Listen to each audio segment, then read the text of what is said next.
Welcome back, gang.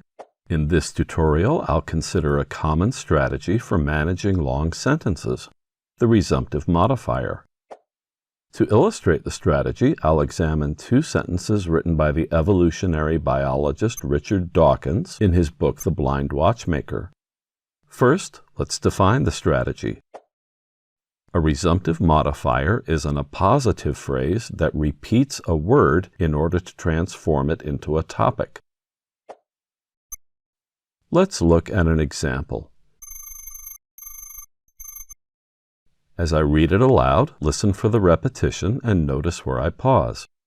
The whole skull of a bony flatfish retains the twisted and distorted evidence of its origins. Its very imperfection is powerful testimony of its ancient history, a history of step-by-step change rather than of deliberate design. It's the second sentence that contains the resumptive modifier. The word history is followed by a comma, which explains why I paused right there, and then the word history is repeated. The two words are in apposition. By that, I mean that they are two noun phrases positioned next to each other that refer to the same idea. You can imagine that the sentence could have ended after the first reference to history, but it doesn't. We have a short pause, and then the sentence resumes its discussion of the history, adding new details about it. So what's the benefit? It's helpful to think of the sentence in two chunks. The topic of the first chunk is imperfection. The topic of the second chunk is the history. The fact that the word history begins the second chunk makes it the topic.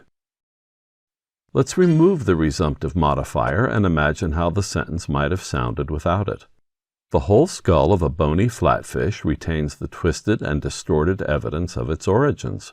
Its very imperfection is powerful testimony of its ancient history of step-by-step change rather than of deliberate design.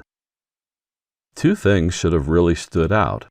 The first is how I was almost out of breath by the time I finished reading the sentence. Without the comma, there's no place to pause. And that's the case whether you're listening to the sentence or reading it silently. Length matters. The longer a sentence goes without an interruption, the more a reader will struggle to follow it. The second thing to notice is how the word history gets lost in the middle of things. Without the repetition, it never has the chance to become a new topic, so the reader never has a chance to focus on it. Let's go back to the original. It should be easier to see now how the resumptive modifier lets the reader pause for a moment to absorb the first idea before moving on to the second. As a result, both ideas are easy to follow. And the word history gets a lot of emphasis. The Blind Watchmaker is a book about evolution. The paragraphs about the flatfish discuss its evolutionary history. Emphasizing the word history improves the coherence of those paragraphs. Let's examine a similar sentence. This time, let's begin by considering how it might have been written without a resumptive modifier. Evolutionists of all stripes believe that the Cambrian explosion represents a very large gap in the fossil record that is simply due to the fact that very few fossils have lasted from periods before about 600 million years ago. This sentence is 39 words long. Even for academic writing, that's way above average, and it's about twice the length of an average sentence in this book. So if I were the author, I would be concerned about the length. I would also be concerned that there are no commas to help the reader break the sentence into chunks. To improve the sentence, I'll look for a spot roughly in the middle where I can insert a break. And there is a good spot. Do you see it? Everything from that to the end is an adjective clause. And it turns out that the space before an adjective clause is an ideal place to insert a resumptive modifier.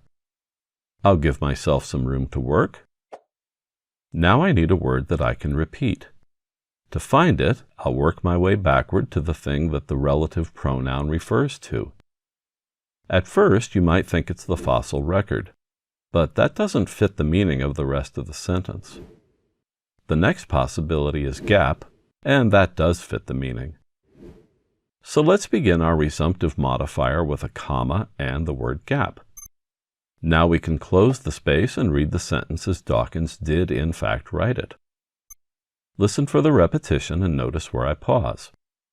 Evolutionists of all stripes believe that the Cambrian explosion represents a very large gap in the fossil record, a gap that is simply due to the fact that very few fossils have lasted from periods before about 600 million years ago. It's amazing that such a simple change can make such a big difference. As before, the comma signals a natural break where readers can pause and collect their thoughts before moving on. A happy consequence of the pause and the repetition is that the word gap is strongly emphasized now. In the imaginary text, that word was lost. It wasn't a topic and it wasn't the end of a clause.